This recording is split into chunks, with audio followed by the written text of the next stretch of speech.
As you know, teens, really all of us, but teens are distracted by hundreds of pings and dings on their smartphones every single day, and it's causing anxiety, distractions at school. It's impacting their sleep. They're exhausted, and ultimately it's taking a serious toll on their mental health. A new report by Common Sense Media reveals that teens receive, get this, more than 237 notifications per day. A quarter of those pop-ups happen during school hours, and it's to the point where researchers say smartphones have become a, quote, disruptive force in the lives of young people. Dr. Lisa Palmer, a psychotherapist and founder of the RenewMe Center of Florida, joins us now to discuss the relationship between young people and their smartphones, how they can find ways to free their minds with simple adjustments. Doctor, it's good to have you. Thanks for having me on the show. So when I read this report and I saw that number, 237 notifications a day, sometimes more, are these mainly social media notifications? You know, somebody liked your TikTok video, or what's going on their phones? Well, it's funny you should ask, because I was having this issue the other day. I was traveling back from Nashville and thinking to myself, how can I shut off these notifications on my phone? Because I'm literally getting notifications from social media, emails, text messages. Yep. So there's a lot of things you can do to set boundaries. Boundaries is a huge word that we have to really make a theme in our life these days, especially with all these notifications. And there's different ways that you can specify what kind of notifications you want, and you can time, like I love the do not disturb. So I actually put on do not disturb at certain times of the day. That way I can, not be disturbed and set those boundaries for my own me time. So that's what I would suggest. Okay, I haven't done the do not disturb yet, but I'm tempted. But I've shut off almost all notifications except for, breaking news notifications that come straight to my phone. I'm interested, though, what they're sharing with you, because they say that they're exhausted by constantly being plugged in.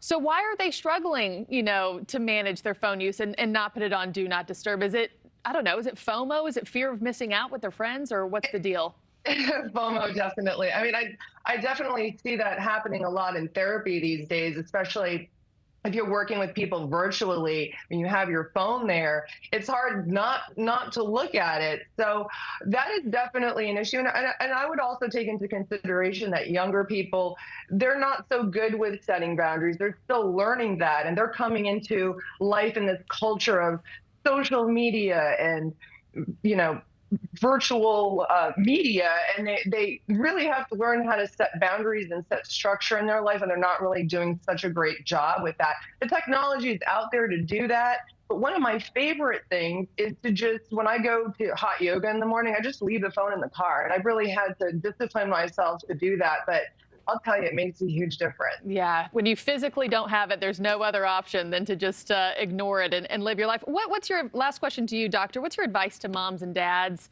and how to kind of navigate this new time where you don't want your child to be constantly plugged in and listening to outside voices, but you also want them to have a tool to stay in contact with you and some socializing? How do you walk that line, and what do you tell parents?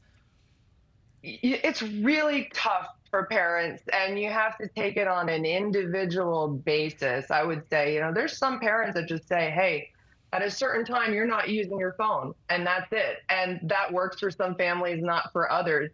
The notifications, the child safeties, and all of that stuff, really learn about what's going on in your phone, because technology is changing so much, and it's becoming so much more advanced. So sometimes I'm back in 3 years ago, but actually technology is advanced. You're going to go into your notifications and look at all those specifications and what you can really do. So I would encourage parents to do that, and then to also encourage using technology for the positive. Balance is my mantra, and using apps that are going to help you with mindfulness and helping you with skillful living, skillful thinking, coping skills, and balancing your life. So I would encourage that.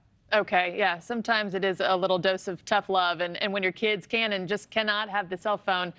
Dr. Lisa Palmer, thank you so much. A really fascinating study for today's teens. Thanks for having me on the show. Yeah.